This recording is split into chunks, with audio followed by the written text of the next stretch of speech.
not the case as much. He's got those projectiles, he's got those other traits that make up for it. But against Corrin, Corrin can still just outspace you and make your life very, very difficult. Approaching from those awkward 45s, doesn't care about bounce that much, etc. So it makes sense that with Sephiroth, right, you just want to play this, you want to outspace the spacer.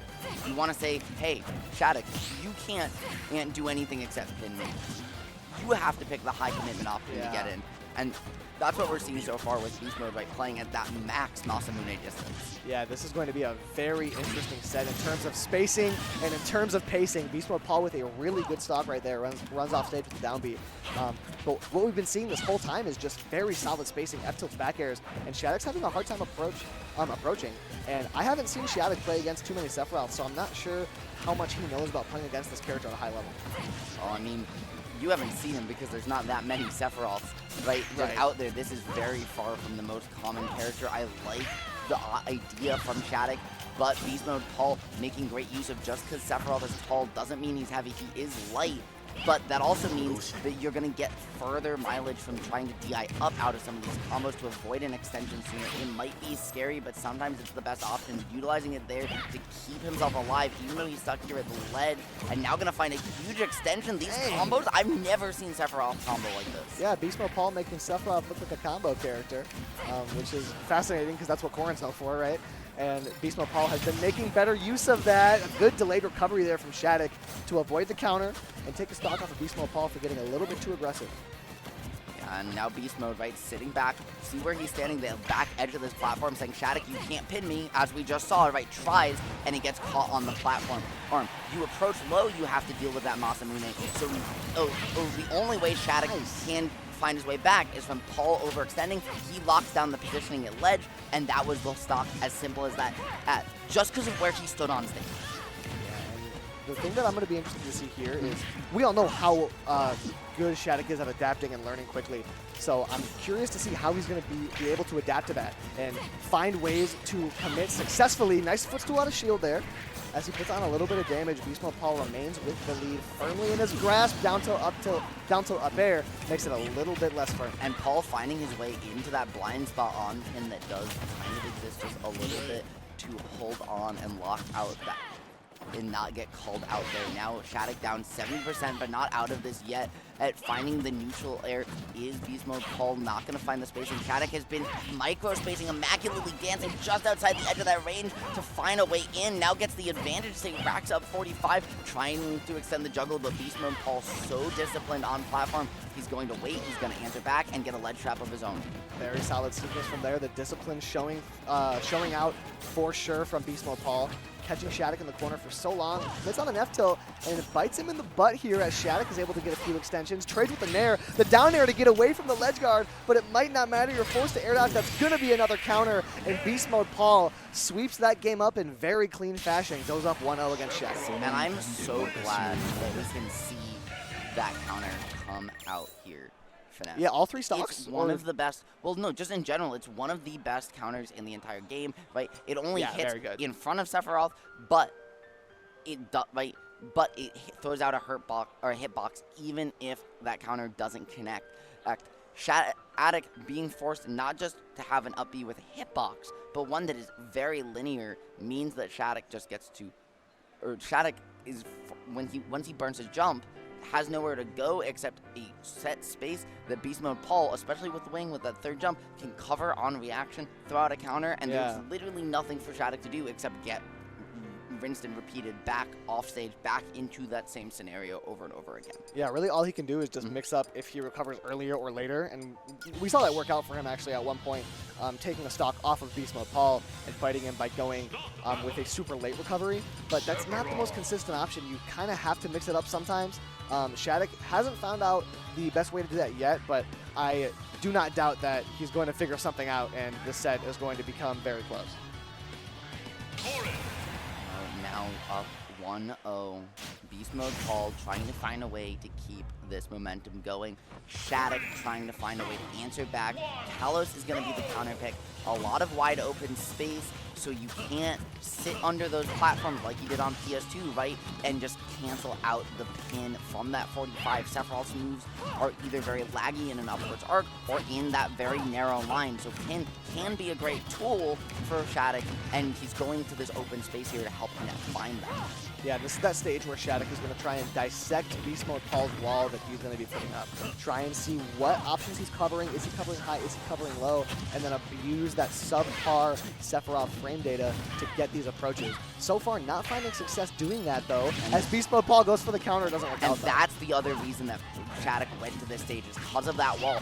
But off stage, that counter just locks down Shadic's recovery. However, with the wall, he's able to use the pin kind of like a Byleth up special, right? Latch on and find an extra jump to reset his angle, find himself some extra flexibility, and work his way around it. It's going to allow him to live so much longer here against Paul, and I think that's what he's counting on.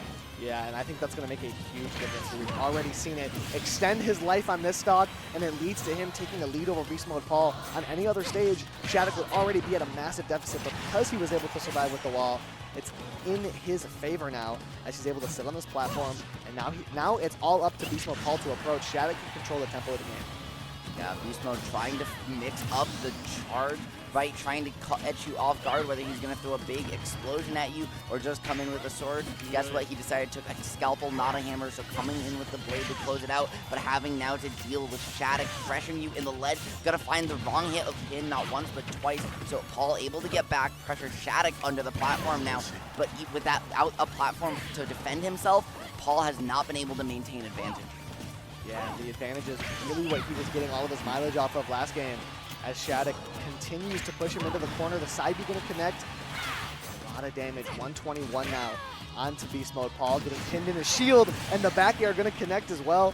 Held him down and sent him off to the left. Great stuff there from Shadic in the back air. I like these empty hops from Shadic, even using the empty double jump there, just to bait Beast Mode out, saying, hey, my frame data is better than you. Ooh, you've got the decent startup. I can jump, force you to commit to an option or not, and then fade you back. And if you don't, then I just fade away and I just reset to neutral once again. It's just very basic movement-based positioning, not using an option to keep yourself more flexible, right, and playing as low commitment to increase the reward or while decreasing the risk on every move he swings. Yeah, and Shadic is doing great at that. Just kind of baiting around these forward airs and up airs, kind of barely outspacing the height of it, right? He's at the right distance for BeastModePaul to be connecting, but the height mix-up is really what's getting Shadic a lot of mileage here, as that downward angle F tilt is going to send him across to the other side of the stage, but the pressure is still on BeastModePaul. Shadic is kind of always able to find connections, even from disadvantage. He seems to have figured out where to position himself against Sephiroth, and it's made all the difference here, as he's got a solid lead and a great chance to take this game. Also, you know, another factor in this game has been that we really haven't seen Paul with Wing before this moment. Right, in game one, he was able to use it to extend so many combos, to get so much damage, but Shadic has been taking these stocks, as you mentioned, just so early that Paul hasn't been able to utilize that extra jump to get that extra moolah going.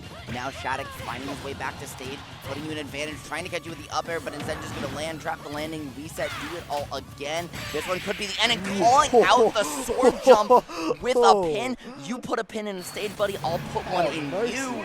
And Shadic even this one up. That might not be the flashiest clip in the world, but it is one of the coolest interactions I've seen in just a nice understanding of where the positioning is going to lead you to be, and Shadic is so opportunistic with his timing on those pins. We saw him do the same thing to Jaja earlier, where the moment he landed from the down B, I believe it was, he jumped up and got the pin. And Shadic, whenever he has that opportunity, that's why it's so scary to play against him, is because you always have to be ready to avoid that jump scare pin. And he's so good at spacing it and connecting on those, it's really hard to clutch out close games against him because of that. It really, really is 1-1 now, though. Counter pick advantage here on the table. Finesse, they've each clutched out a game against the other one. And frankly, looked pretty good doing it. Beast Mode, utilizing those PS2 platforms, is locking it down when he hasn't been able to find his way underneath a roof of safety. Shadic has been the one raining needles and pins from the skies. we're not. It doesn't look like we're gonna see a character swap here. Yeah, I would doubt that. And it makes sense, you know, obviously not seeing it from Shadic, from Paul. I mean, maybe if he just gets absolutely dumpstered this game, it's a possibility. But going to a stage, that makes a lot of sense based on what we talked about with platforms and such.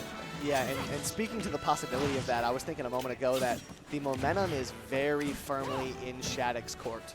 Because at the end of game 1, he was kind of pulling it back a little bit. It was looking to be a little bit more favorable for him. And that game 2, I won't say it was a loss, but it was a pretty confident win there for Shadic.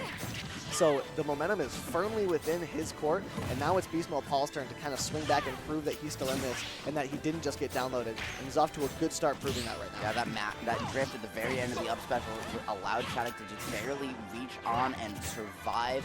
Now it's Shadic's turn. He made it back, and now he gets to reap the reward. So Paul, trying to find a way out of disadvantage, managed to do so, and playing under these platforms, just like we talked about. But that center platform, right, laning where he can land, laning the arcs he can go on, and Shadic has been utilizing that to upgrade his own juggle game, calling out that counter again. It worked one game, and Shadic has said, okay, I have so many tricks to deal with this, but we're going to show them one game at a time. That was a pretty recovery from Shadic. The air dodge through the counter and the immediate awareness to back air. You might get put in that spot again, BeastModePaul. You got to be careful with these counters. They were working out so well earlier, but Shadic has since figured something out, and that's 3, maybe 4 in a row that he's gotten bit for attempting. Yeah, and I mean, part of the reason it was working before was because Paul wasn't doing it the whole game.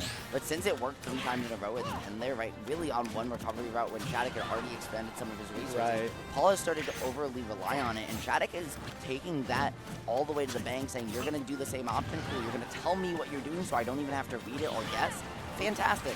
That's just free mileage for me. I've got the counterplay locked, loaded, and ready. Let's run it right back. Yeah, he kind of overgeneralized the positions that it worked in. And because of that, Shadic was able to take away 2 whole stocks. I'm not sure what happened there, but BeastModePaul couldn't make it back to stage, and now down 2 full stocks. Shadic surging, looking to make it a 3 stock. BMP in disadvantage. Swings forward. And looking for that down smash. Shadic answering back. Very similar looking animations between that down smash and the pin, but not going to find its mark. Now it's just Shadic dancing around this shield, standing there, jumping menacingly, right, saying, I can hit you at any time, but there's nothing you can do in the slight delay, stretching that distance to the max. The dragon form counter now, pulling out all the stops. Shadic really wanting to lock in this counter pick advantage, but Beast Mode at least getting on the board here in game number 3. Yeah, and Shadic is in top form right now. Then there in the back here, the JV 3 stock after a rough first game from Shadic. I think it's safe to say at this point that he's figured it out. So I'm thinking BeastModePaul is either going to come in with a drastically different Sephiroth game plan, or he's going to go hero. If I had to guess. I feel like if you're Paul down 2-1, you can go either way. What stage we go to, I think, says a lot. It makes sense to see it be PS2. I think that also means we are going to see the Sephiroth stay on the table here. Because if you were going in... Yeah, I don't think the hero would do much better. If you were going hero, I think you go Battlefield here. I think you lock in the stage that gives you the most upside with the character, but no, we're wrong. He's going to lock it in anyway, say, you know what? New set, right? New mentality, new set. I'm down 2-1. No, it's 0-0. We're going to trick our brains into that. We're going to go to the place we start them all here on PS2 and try and show you that this man is the literal coming of RNGesus. Yeah, now listen, this character, say what you will about him in a competitive viability standpoint. This character hero is fun, and he can lead to a lot of explosive interactions, and you never know what can happen when he is on the table. So I'm excited to see what BeastModePaul can pull out here, but so far it has just been Shadic's consistency that's been very hard to deal with as any character, and that is not going to be dissuaded by Hero. Hero, trying to just find ways to cover up his limited mobility, his limited range, his limited frame data with all of his magical spells and tools, right? That rolling, scrolling wheel, that menu of 36 unique options, stacking these buffs now, but that MP being low so you don't get too many more, not able to find these hits. Shadic is playing so disciplined, swinging so little, and relying on his movement in a way that Beast Mode is just stacking these buffs. They're charging, they're running out, and he's getting one hit off a buff and then has to do it all again. Shadic is just giving himself so many opportunities to not interact and just control the pace of the game. Yeah, and another thing that's going to be so interesting is that I think Hero Zoom is Corrin is one of the best characters in the game at covering that and just jumping up with that massive up air. It's a kill move. It does it all. So Zoom isn't as much of a safe free option as it would typically be. So I'm wondering if that's going to be a factor later on. People know you can see where Zoom is going to land earlier if you look at the radar. And you can actually hear it even earlier because it's a stereo audio cue. So the audio balance shifts based on where on stage it comes out. So with these players both locked in with their headphones, you know Shadic is going to be listening, especially now Paul at the ledge having an opportunity. He tried to use forward air to cover underneath him, but Shadic's sword is just bigger. Yeah, and that's just been the issue so far, is that mid-range and that close range has been so difficult for BeastModePaul. Corrin with superior frame data and spacing, but that was a nice little kaboom to take that stock. Yeah, just flew all the way in by covering him by ledge, forced to wait out the invulnerability there, locked in the corner. Beast Mode now down on potentially his winner side stock here for this top 8 qualifier. I love that side special attempt, right? It's just one of the few tools Hero has that is large enough to keep Corrin away, but the end lag means that Shadic just gets to reset the situation afterwards anyways. Yeah, now we are going to need some razzle-dazzle from Hero if BeastModePaul wants a chance here, down by quite a bit, and Shadic with this momentum. It's a tall task that can maybe only be overcome by the momentum shift that some of Hero's spells allow. I mean, there was a whack, but Beast Mode opting not to look for it, right? To say, hey, this isn't the right move option in this situation. Now potentially running out of space. The zoom is out. The Sizz is as well. Paul is looking in his bag of tricks, trying to find something, but the jab is going to deal a whole lot of damage. It's not going to kill just yet here, Finesse. But this is BeastModePaul at the end of his winner side legs. Yeah, and Paul's in rough shape here. It gets rougher and rougher by the moment. Shadic able to pressure so consistently. BeastModePaul shaking his head. It is looking grim for BMP, but the psych up comes out. He's got a shot to take an early stock here, and that could spell disaster for Shadic. Down tilt in the up air doesn't get the job done. That gravity is so threatening. BeastModePaul now deep in disadvantage. The zoom bails him out yet again. I was going to say the next down throw might do it, but not if you just use a back here. Huge hitbox coming out, right, and so much damage. Plus, guess what? It auto spaces Corrin too. You can use it in an advantage, you can use it in a disadvantage, but just not going to be enough for BeastModePaul to find a way past Shadic. He isn't able to get past those Dragon Wings. And speaking of able to not get past this set, Finesse, I think that's